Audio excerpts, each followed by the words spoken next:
Three spaceflight veterans make up the crew of Expedition 5556. Drew Feustel from Lake Orion, Michigan, was selected by NASA in 2000. He has a PhD in the geological sciences and is a veteran of 2 spaceflights. In 2009, Feustel flew on the final mission to service the Hubble Space Telescope. He also served on STS-134 to deliver the Alpha Magnetic Spectrometer to the International Space Station on the final flight of Space Shuttle Endeavour in 2011. This will be Feustel's second visit to the space station. Maryland native Ricky Arnold was selected as an astronaut in 2004. While on board the station during the STS-119 mission in 2009, he conducted 12 hours and 34 minutes worth of spacewalks. Before he joined NASA, Arnold worked in the marine sciences and as a teacher. The former teacher will continue NASA's Year of Education on Station program, bringing space into the classroom. Cosmonaut Oleg Artemyev returns to the space station, where he spent 169 days during Expedition 39 and 40 from 2013 to 2014. The Riga, Latvia native graduated from Bauman Moscow State Technical University with a degree in low-temperature technology and physics. Drew, Ricky, and Oleg will launch to the International Space Station in March.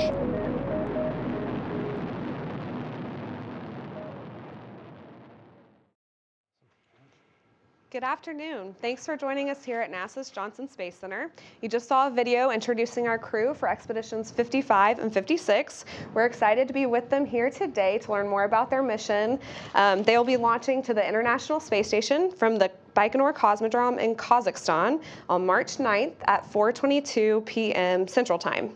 Next to me, we have NASA astronaut Drew Feustel.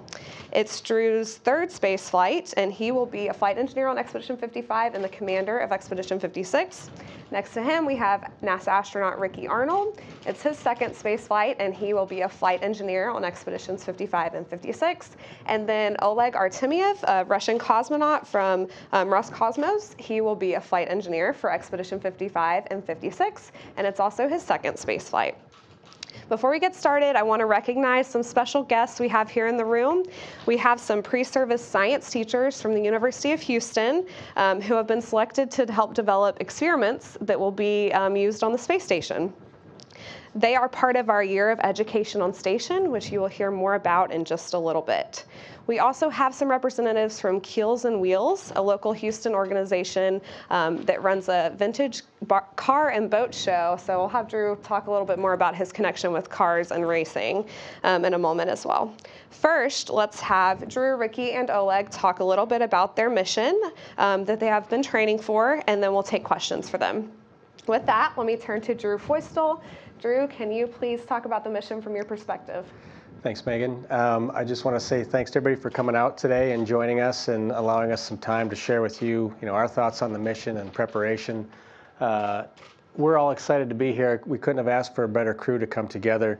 The time has been exciting over the last year and a half, almost 2 years in preparation for the flight. Right now, we're finishing up all of our training here in Houston and look forward to returning back to Russia early in the year to finish out the last few weeks there, and then we'll head off to Baikonur and get ready for launch. But something that wasn't mentioned at the beginning is that Oleg, in addition to being a flight engineer, is also our commander on the Soyuz. So we're excited to have him. He's a great leader for us in the capsule, and I know for Ricky and I, former shuttle veterans, this is going to be really exciting, and we finally get a chance to live on the space station. Yeah, that's a good point. So Drew and Ricky, you both have gone to space a couple of times on the space shuttle, but you haven't lived long duration on the space station. Oleg, you have done a long duration mission before, so this will be your second. Drew, can you talk a little bit about your relation with cars, your interest there? Yeah, it's a long story, so I don't know if we have time to talk about all of it, but I grew up in Detroit, Michigan, and as many of you may know, we call that the Motor City because, of course, the big 3 automakers were there. And I grew up around cars and automobiles and racing, and started racing at a young age and restoring cars, and I've continued that throughout my lifetime. So that's one of my strong interests, and worked as a mechanic while I went to community college. And so I brought those skills with me into the astronaut corps, and they've served me well. And we see a lot of astronauts every day. The work that they do on the space station involves repair and replacement of components in space and work on payloads, and just general operations really require a lot of those mechanical aptitude skills. So it's been helpful for me, and I'm trying to, I hope with the mission, excite kids, youth around the world to consider that careers in technical fields or apprentice fields are very useful and may actually lead you to space one day if you pursue your dreams. So it worked for me. Very good, thank you. All right, Ricky, can you tell us a little bit about the mission? What are you looking forward to? Thanks, Megan. Yeah, thanks for coming out today and braving the weather. I know that at some point during the mission we're going to miss weather, but I'm not sure we're going to miss weather like we have here today. So thanks for coming out. Like Drew, we had the opportunity, the privilege to go up and help build the space station on STS-119. When we installed the last set of solar arrays, provided enough power to actually take the space station to a crew of 6. So to now be able to go up there and with this crew and join a multinational crew on the space station and live there for 5-6 months is just it's a real honor and kind of a dream come true. The work we'll do up there to improve life here on Earth and also to lay the foundation for the exploration of our solar system, it's really rewarding, and the people we get to do it with make it even more so. I'm particularly excited about the continuing utilization of the space station as a platform for education, and so I'm really glad to have some pre-service teachers here. You're really the backbone of our education system, and it's thrilling to see people still excited about what we're doing and working with the next generation of explorers and engineers and scientists that make this great journey of ours possible. So thanks for coming. Great, and I'll add to that Ricky is a former classroom teacher, and currently on the space station we have Joe Akaba, currently living and working on the space station, who's also a former classroom teacher. Correct. So because of that, we are emphasizing education on the space station with our year of education in space. And so Ricky will be following Joe and being able to provide some of those resources to educators. So we're excited for that. And we got to speak to Joe this morning, so he also expressed to pass along a hello to all the teachers here and those that tune in. All right, thanks, Ricky. Certainly. Oleg, you have spent a long duration mission on the space station. Can you tell us a little bit about what you're looking forward to for this mission? Спасибо за вопрос. Я жду очень интересной и очень нужной работы для нас, для всех. И я надеюсь, что нашим учителям, нашим инструкторам не будет стыдно за нашу работу. И я думаю, что эта работа будет шагом все-таки вперед по освоению Солнечной системы, а не шагом назад. И я надеюсь, что станция после нашего полета будет лучше. И она будет ждать следующих астронавтов, космонавтов. И я надеюсь, пока мы будем летать, сейчас мы договорились летать до 2024 года, но я надеюсь, что можно помечтать, что во время нашего полета это продлится, это будет еще дальше, потому что станция нужна. И как оказалось, что в последнее время даже, во-первых, мы не должны допустить никакой политики на станцию и полететь туда друзьями, быть там еще, дружбу закрепить, вернуться друзьями. И так получается, что сейчас у нас станция получается единственное мирное место между нашими странами. И сейчас, ладно, паузу. Thank you very much for your question. We're looking forward to very good and very beneficial work on the station, beneficial to everyone involved. We're hoping to make our teachers and instructors very proud of the results of our work on board of the station. We're hoping our work on the station will be a step forward to the exploration of the solar system and in no way a step back. We're hoping that the station, after our work on board, is going to be improved considerably and continue working for years to come. Currently, the station operations have been extended to 2024, and we're hoping that after our mission, it will be extended even further to later years, because we all need the station. Another point, no politics are allowed on the ISS. We're hoping that we're going to the station as friends, and we're hoping to enhance and strengthen our friendship while we're there. The station at the moment is the one place where the US and Russia work consistently well together. Да, мы должны сделать так, чтобы станция стала отправной точкой для нормализации отношений между нашими странами, чтобы наши правители, политики посмотрели, что мы можем существовать вместе очень мирно, и наши самые главные ценности — это все-таки семья и мир в нашем доме. And we also would like to make sure that the ISS is going to be a good starting point for the improvement of relationships between Russia and the US, so that the leaders of our countries can see that Russians and Americans can work very well together and can coexist and achieve great things. We believe our values, family and peace all over the world are consistently our common priorities. Да, еще я жду, чтобы мы сохранили там здоровье, и чтобы у Дрю и у Рики, может быть, и у меня хватило бы сил и здоровья слетать еще раз, и не один раз. And also I'm looking forward to working on board of the station to stay healthy. And I hope that both Rick and Drew and myself included are going to stay so healthy on board of the ISS that we will have a chance for another flight. That's all. Great, thank you. And I'm so glad you pointed out the international aspect. Of course, we have 2 Americans and a Russian here on this crew.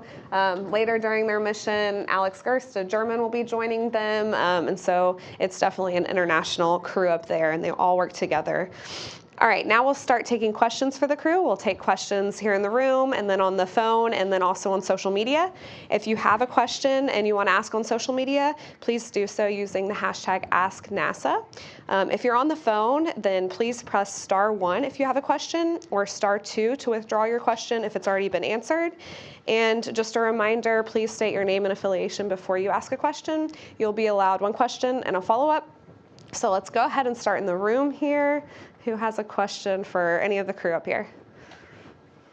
We have one over here. Hi, I'm Sophie Sanchez. And if you'll just wait 1 moment for a mic, sorry. There you go.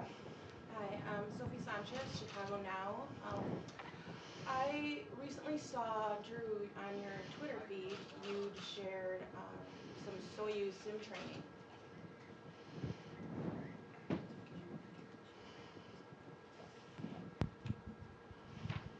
Third time's a charm. Drew, you'd shared your some photos of your sim training in the Soyuz in Russia.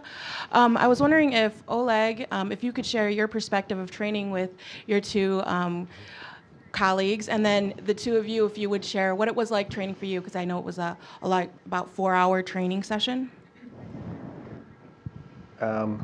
I guess, Oleg, you can start maybe, and then we'll follow up. Как скажешь. Ты командир станции, ты начинай.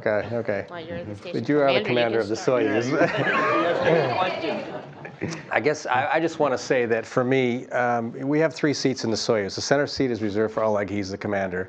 The left seat is fortunately or unfortunately reserved for me, and the right seat for Ricky. And the left seat becomes like the co-pilot seat. So I work a lot with Oleg in operating the spacecraft, and Ricky supports both of us during the different phases of flight.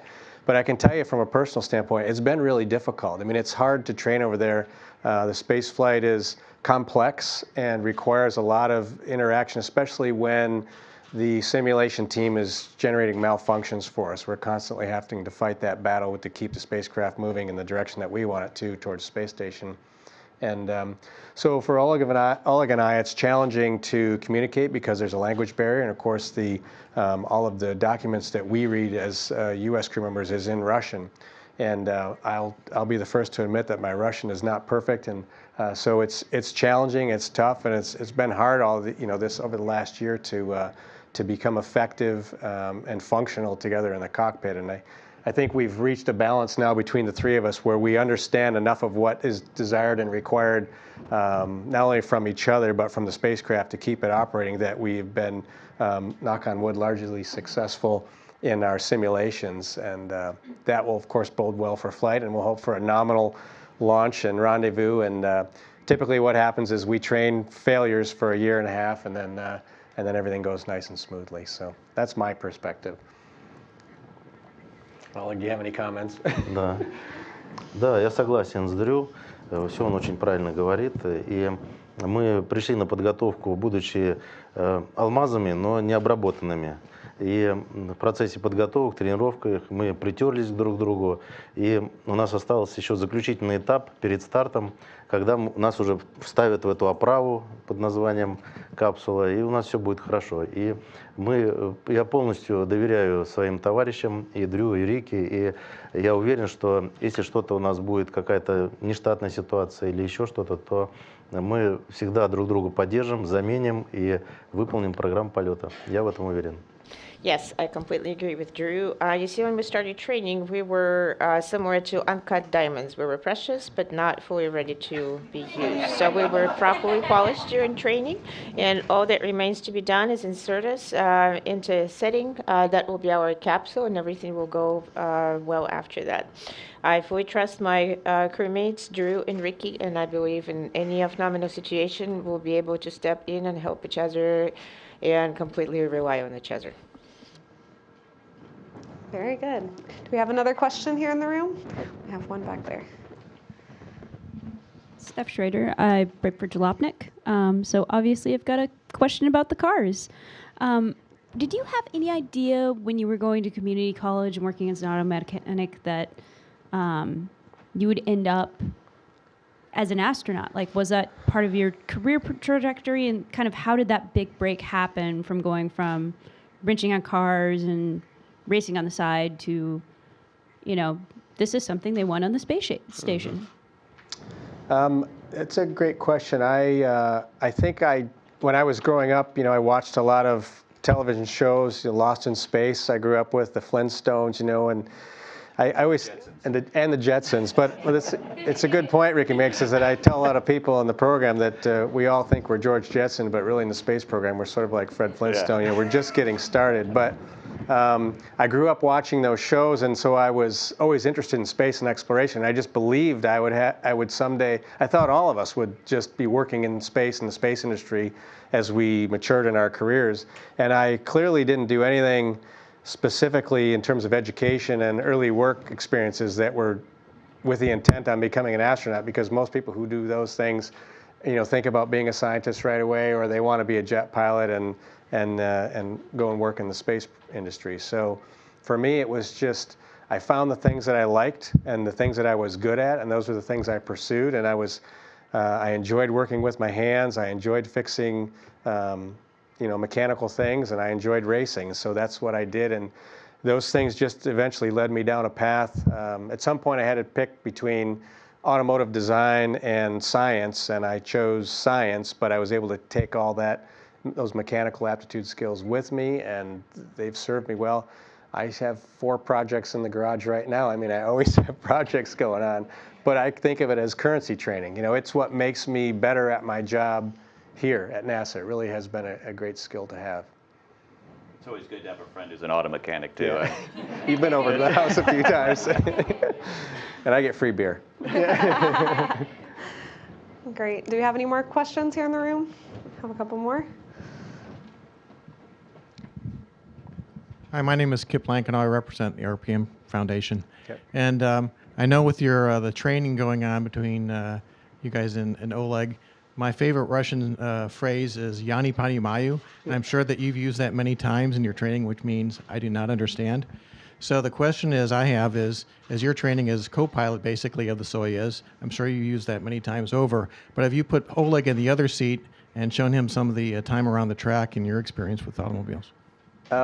We haven't yet, but I'll do the Yane Pani Mayu one better. We sometimes say Yane Pani Delnik, which means I'm not Monday, right? Which even proves we understand less. But we haven't. Oleg's been over to the house, and we stand around in the garage just like people with that have a garage full of cars do. They bring people over and stand around and stare at the cars for a bit, and then everybody wanders back inside and has their dinner party. But I hope that post-flight we'll have some opportunities to do some neat things around the world and share some experiences together. And I hope that some of those experiences include visits to races or tracks or something like that, so that all of the crew members can see some of the behind-the-scenes experiences that I've seen as a race enthusiast and a mechanic. Absolutely. After their mission, these guys get a couple months to basically go around and tell people about their mission, post-flight appearances. So that's a great opportunity. All right, another question here in the room. I'm Dina Ayash from University of Houston downtown, and this isn't quite about cars, it's education related, but I was wondering, what advice would you give to any students who are interested in becoming an astronaut? You got that, buddy. Yeah. Study math and science. I think Drew hit on something. It's a physically demanding job, it's a mentally demanding job, and it requires you to be able to fix and repair things. So you cannot be a one-dimensional person. I think most of the folks that fly in space, they exhibit a tenacity, they exhibit a willingness to take constructive criticism and try to improve.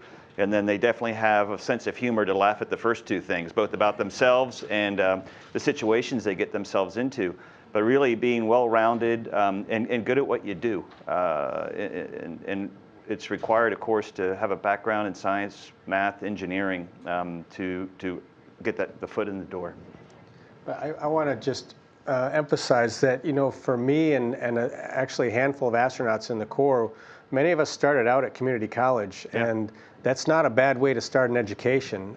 It's served me well. I think there's on the order of 10 or 12 astronauts that have started in community college. So students shouldn't be afraid or discouraged by not going straight to university, but looking at all their options, exploring possibilities, finding the thing that they're good at, and then going off to pursue those things for higher education. I think that's critical. Yeah. It's a great question. All right, I think we have a couple more. Right here. Hi, Melissa from UHD as well. We're all very curious, Ricky, what was the passion or desire that pulled you out of the classroom that made you decide that you want to go on this, what we understand to be a fairly lengthy process to actually become an astronaut? That's a great question, thanks. I was always interested in space exploration and ocean exploration when I was a kid. I think my desire to learn is what ultimately drove me into a job in teaching, to be able to work alongside students and learn together.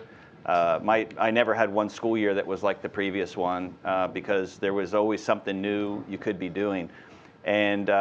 And while teaching, I was able to pursue those interests in both space science and in oceanography and marine science, along with my students. And the more interest that I got in the history of space exploration and the technology behind it and the things we were doing, I kind of thought, well, that's something I wouldn't mind looking into. And certainly, the Krista McCullough and the Challenger mission and Barb Morgan, who followed in her footsteps, gave me an idea that there might be an opportunity to come and join this program. And when the time came and I saw the advertisement that NASA is looking to recruit astronauts, I said, well, I kind of owe it to myself to at least try. It'd be a really, really awesome rejection letter to have framed in my office to say I threw my name in, and I was lucky, fortunate enough to end up here and to be a part of this team. Very cool. All right, next question. My name's Leo. I go to UHD as well. I got a question for Ricky. What's your philosophy on teaching? I think a lot of what we learn by doing. And I think if you can inspire children to follow the things they're interested in, that Drew was mentioning, to help them find out what they're interested in, what their passions are, and then encourage the critical thinking that requires the students to be successful.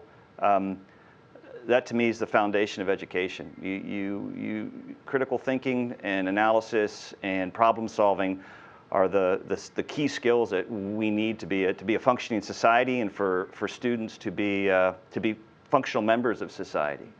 So I think our instruction should be geared toward that. Unfortunately, you guys, as you know, and my wife's still in education. I worked in education for a long time. A lot of my friends still work in education. The environment is such that's challenging because so much is being prescribed. So I would encourage you guys to, do the job that's required of you. But if the kids are ultimately able to regurgitate information rather than process it, then we're failing. We need kids to be able to look at the world, take data and process it, and make informed decisions about what's actually going on around them. If they don't leave school with that skill, we're missing something. Great. All right, we have another question over here.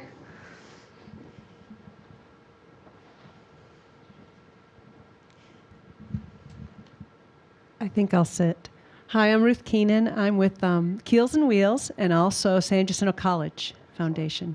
And first of all, I want to say thank you for all of your support for community colleges, especially for the automotive and all of the skills, the math and science and the STEM. It's very inspirational to be here. I want to ask, are you fearless? But I could ask it, how do you develop your confidence? Or obviously you have a growth mindset and not a fixed mindset. But obviously there's got to be some kind of fear in there. And how do you deal with that? You want to tackle that one? Yeah, I mean, I think everybody has their own philosophy. I'll say that, you know, fear is healthy for us, and understanding what the risk is important for us. We don't take our jobs lightly, and we don't go into the work that we do haphazardly. And we've all had, I know I've had a few interesting moments in space that caught my attention. And also in daily work, you know, over the last 18 years as an astronaut in the work that we do, some, you know, things that happen that sort of get your attention and make you realize that what we do can be risky business. But I think what makes us effective, the most effective, and it's a model that the military uses, is repetition. You know, we train so much repetition into the work that we do that even when you're faced with a challenging event or situation, like you've heard it before in other organizations, the training kicks in and your mind just starts operating to respond to it just the way that you've prepared to. And you don't think about the other risks. You don't think about what's going on around you. You just think about what you've been trained to do and the way you've been trained to respond. And that's really all you can do. You know, when you're sitting on the rocket and the countdown is getting down to 0, it's too late to change your mind. And I don't know about Ricky, probably Oleg as well. We all at some point as the countdown's getting close think, you know, why am I sitting on top of rocket fuel right now?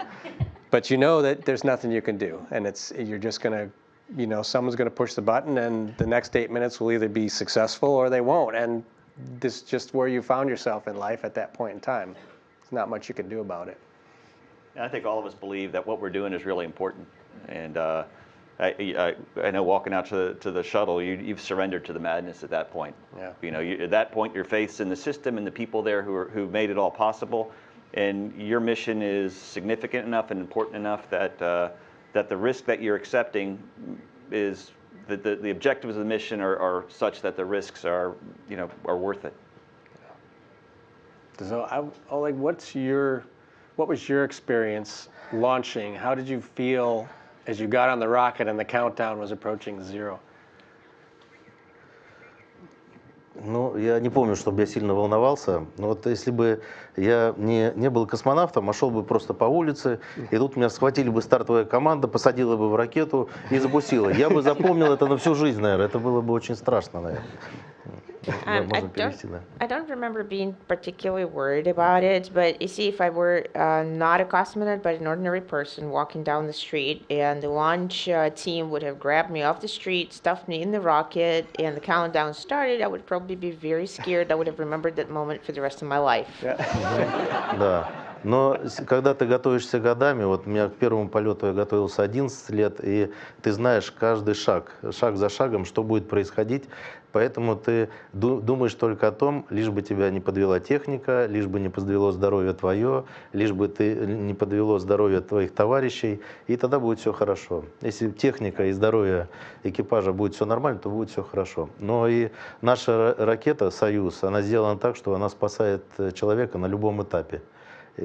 Если только, конечно, не вмешается человеческий фактор, но чтобы он не вмешался, нас этому обучают.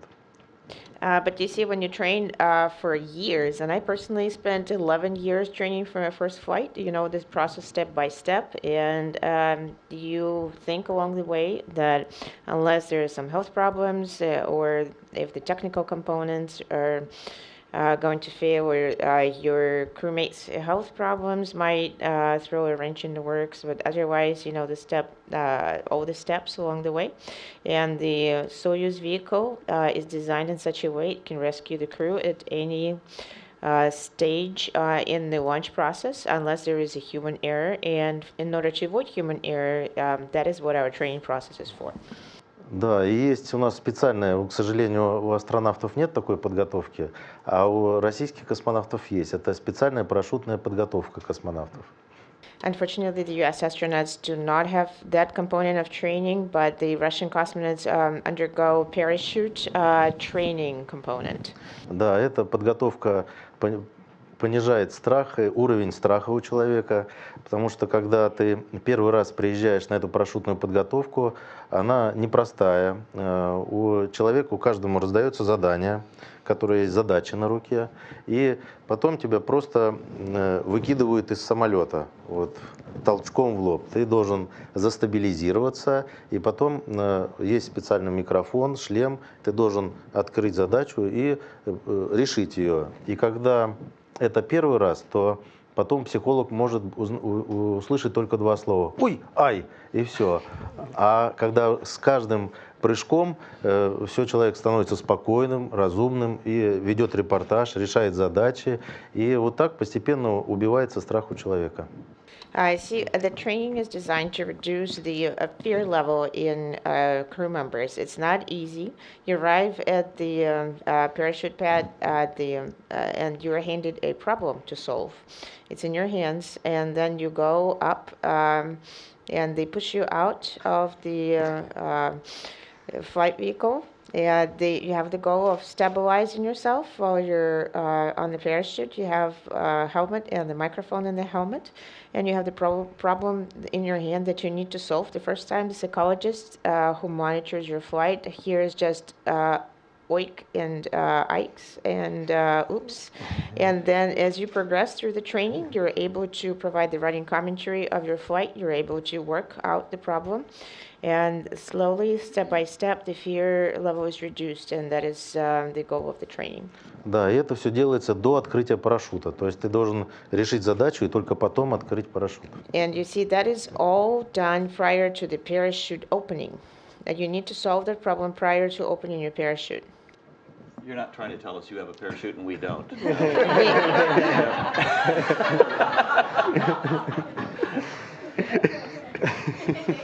Great question. All right, now we're going to go to the phone bridge. Bill Harwood from CBS News. Yes, hi. Can you hear me okay? Yes, we can. Hey, Bill. Thanks. I have two very quick questions, one for Drew and one for Ricky.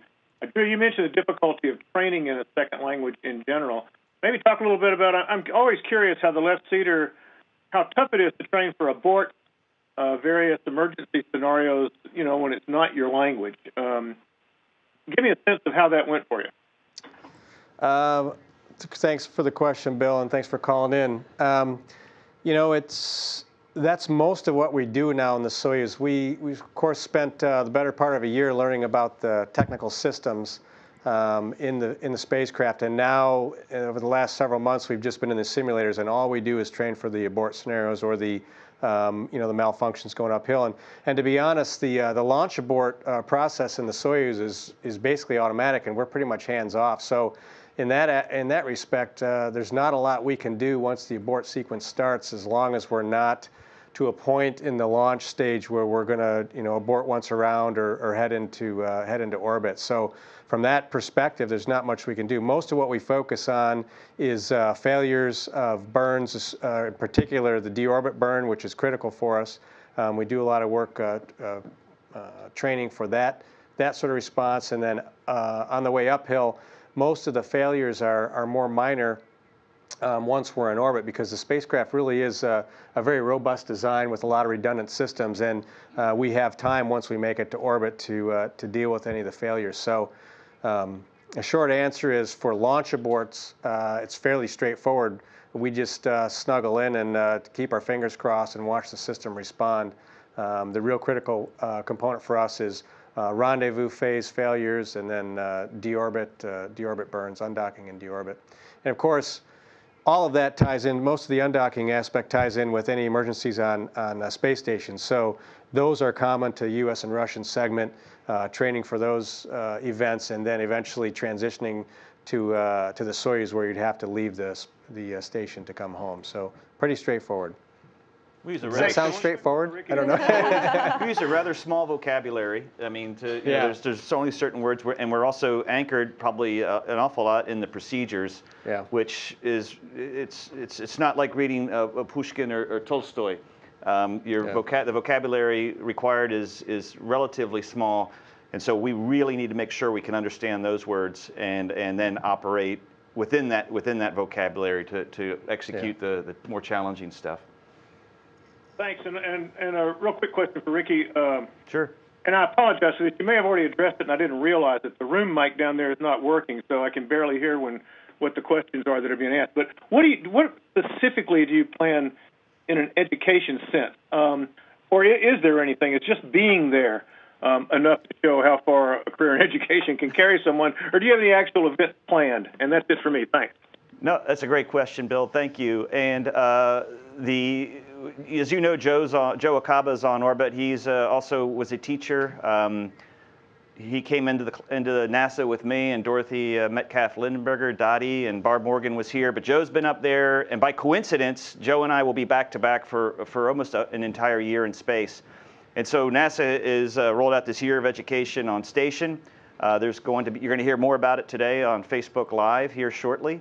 But because we have more USOS crew members on board, we've had more time to do downlinks with schools and museums and other groups. And we're also utilizing the space station as a platform to demonstrate some of the principles that these fine folks here and teachers around the country and around the world can use to educate kids about STEM using the space station as a platform. So we'll talk about it a little bit later. Joe has his first demonstration or STEMonstration coming out. I think it's later today. Mm-hmm. And there's more to follow. I know Mark Vandehey's been working on them. I think Randy Bresnik has done one. And we'll continue with that. It's just not about Joe and I. It's about everyone up there and this wonderful platform we have for science, exploration, and education. That's right. Thank you. All right, now we'll go over to social media. If you have a question on social media, please use the hashtag #AskNASA to ask. We have Haley in the room looking for those questions. Haley? So the first question is technically addressed to Drew from the American Speech, Language, and Hearing Association, but I think anyone can answer. How important is communication during a space mission? How is it used? That is a great question, and I'm glad that the American Speech, Language, and Hearing Association has sort of checked in to ask us about that. And I think we just talked about a little bit with Bill's question about language in the spacecraft and how we communicate. And communication is critical for us in all of our operations. Obviously, mission control supporting us from the ground and the crew working together in space. Without the ability to communicate and really refine our communication skills, none of what we do would be possible and would never have been possible, I think, throughout the entire space program. So, of course, communication is critical day to day for all of us. And I mean, that's just how we operate as humans. We talk and we also use body language and we use sign language and we use many means of communication to get a message across. But that's how we interact as a species, and so communication is key, and it's key for us in the spacecraft and throughout all the operations that we do. One of the really fascinating things is part of this is the cross-cultural communication required on the International Space Station. When we're up there, we'll have Alex Gerst, who German. Nemo is going to be waiting for us when we get there. We have our Russian colleagues, and we all come from different backgrounds, different places, and yet we go up and operate this really complex vehicle. And we live together for a long period of time. So we really need to understand what motivates people, what from a certain country or a certain culture, what is meaningful to them, what's important to them, and that you're sensitive to their needs as an individual and as a member of a different culture than yours. Great. Another question from social media? Yeah, so this one is also, I think, plays on Drew's interest, but a good chance for anyone to talk about their hobbies. This is from the U.S. Tennis Association, and they said, "We heard that Drew loves tennis. Can you tell us how you plan to spend your leisure time on the space station?" It's a very small court. Yeah. Yeah, that's a great question. Tennis is one of my loves. Actually, tennis is because of my love. Tennis came into my life later after I met my wife, and she comes from a huge tennis playing family, and those experiences and those interests rubbed off on me and our kids, and we certainly enjoy, as much as I enjoy watching races on TV or attending those, we certainly enjoy the same when it comes to tennis and tennis events, of course, here, not only here in Houston, but also around the world. So we might, we'll see if there's any surprises on orbit, but we're looking forward to some opportunities. You guys don't know it yet, but maybe we'll get to play some tennis in space. Awesome. All right, and since we haven't really talked about it too much yet, I want to ask, of course, science, besides, our education initiatives and the maintenance that you talked about, science is really going to be your main job on the space station and the main purpose. I know you touched on utilization a little bit earlier, and most of your day is going to contain hundreds of science experiments throughout the mission. So I was wondering if each of you could tell us a little bit about the science you'll be doing, maybe an experiment you're excited for. Yeah, it's a great comment, and we're talking about outside interests and our some of our hobbies, some of our backgrounds, but really the space station is a platform for science, and there are hundreds, if not thousands, of experiments that go on, that have been going on to the space on board the space station since we launched it really in 1998, and as scientists, all of us, we are all looking forward to carrying out that research day to day. We really become the hands and eyes and ears of the researchers, and it's rare for an astronaut to design an experiment or design equipment that goes to space. It does happen, but for the most part, we are there every day to make sure that the equipment operates properly and that we can execute the science experiments as we see fit. There's a lot of exciting things happening on ISS. The plan is always changing. Some of that's dependent on what spacecraft are coming up. Supply ships are coming up, but we are going to be exposed to many different size experiments, and I would probably fail in an attempt to explain what those are in particular and how many of those we're going to see, because literally the plan does change, but we learn about something new almost every day that we're here getting ready for space in order to carry those out. I don't know if I know that there's some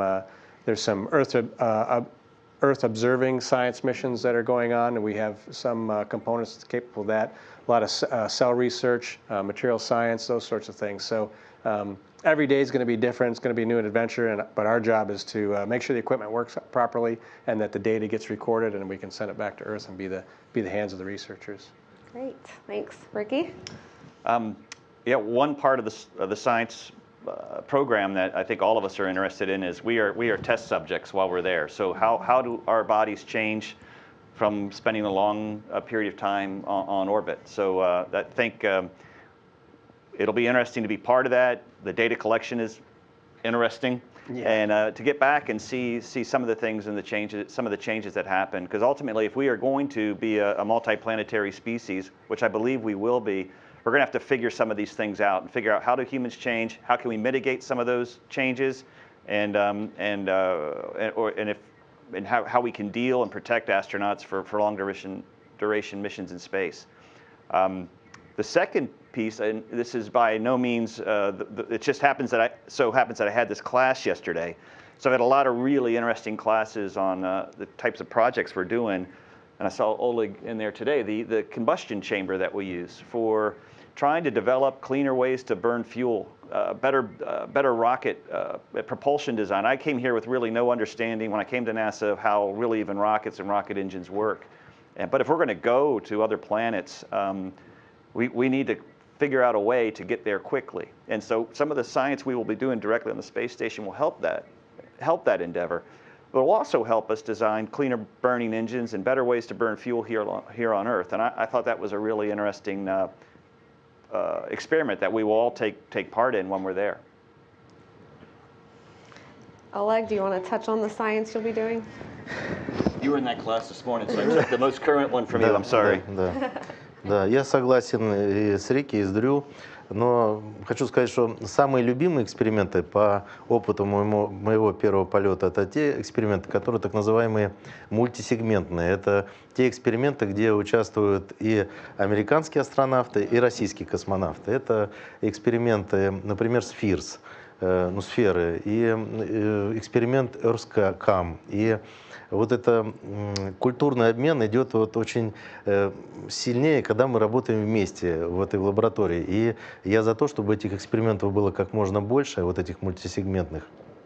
Так, мы сейчас подождем, да, переведут. I agree with Rick and Drew, and I should say that my favorite experiments are those we would call multi-element experiments that involve both the Russian and American crew members, such as experiment called SFIRS, experiment called EarthCam.